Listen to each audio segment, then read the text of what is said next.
Bonsoir, asalaamaaleykum sama gars yi j'espère que yéen a ngi si jàmm man nit maa ngi si jàmm dalal jàmm seen chaîne Like Mobile votre chaîne de technologie gars yi tey si biir vidéo bi damay ñëw pour expliquer leen nag ngay def bu fekkee ne da nga bëgg installer benn application si sa téléphone mu lay bindal application non installé ça veut dire que yow da nga télécharger benn application moo xam Play Store nga ko télécharger wala nga télécharger si Google ba pare léegi nga bëgg ko installer mu lay bindal application non installé léegi nag loolu première chose bi ça veut dire que application bi day bañ a doon de si sa téléphone ça veut dire que yow bu fekkee ne da ngay exemple da nga télécharger WhatsApp bi nga supprimer ko te supprimer ko li nga xam ne moo di sa stockage téléphone bi nga bëgg koo télécharger loolu dina la dina permettre nga boo ko bëggee installer mu la bindal application non installé wala léegi sa téléphone bi mu am problème d' application léegi non installé léegi première bi bu fekkee da nga bëgg installer benn application mu la bindal application non installé léegi nag ngay def mooy da ngay dem sa paramètre voilà léegi boo demee sa paramètre léegi nga wàcc ba suuf. léegi boo wàccee ba suuf am na fu mu la bind application nga cliquer application léegi boo cliquer application nga dem si 3 points yi nga xam ne moo nekk à droite léegi am na fu mu la bindal afficher les applications système nga cliquer ko léegi boo cliquer automatiquement léegi da ngay wàcc ba suuf léegi da ngay wàcc voilà léegi ñu wàcc ba suuf.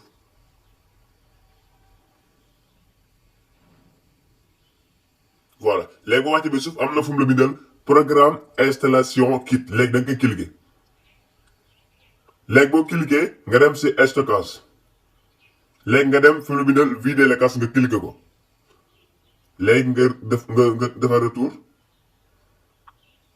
léegi nga yéegaat léegi nga yéegaat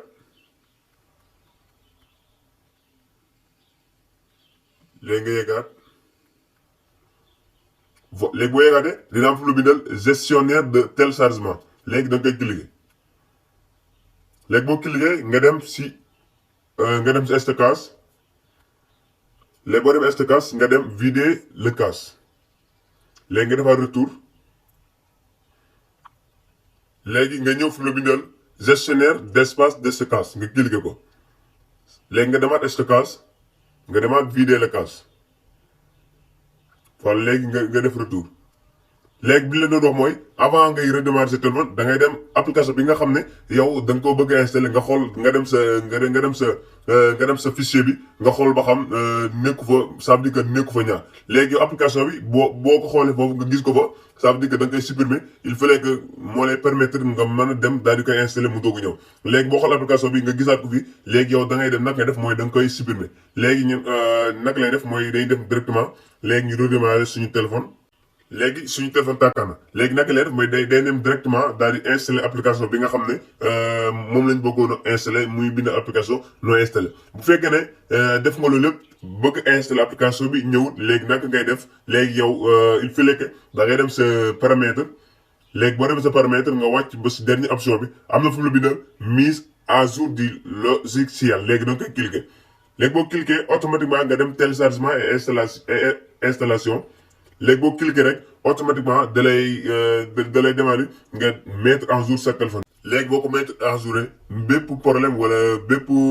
problème boo xam ne rek ma nga woon sa téléphone boobu da ngay gis ne problème boobu réglé wu na ba problème application bi nga xam ne da nga ko bëgg a installé mu la bindal application non installé. voilà sama gars yi léegi loolu ma doon vidéo bi ñu leen jox dégg di leen jox naan si beneen astuce ak si beneen vidéo ak Like Mobile merci à la prochaine.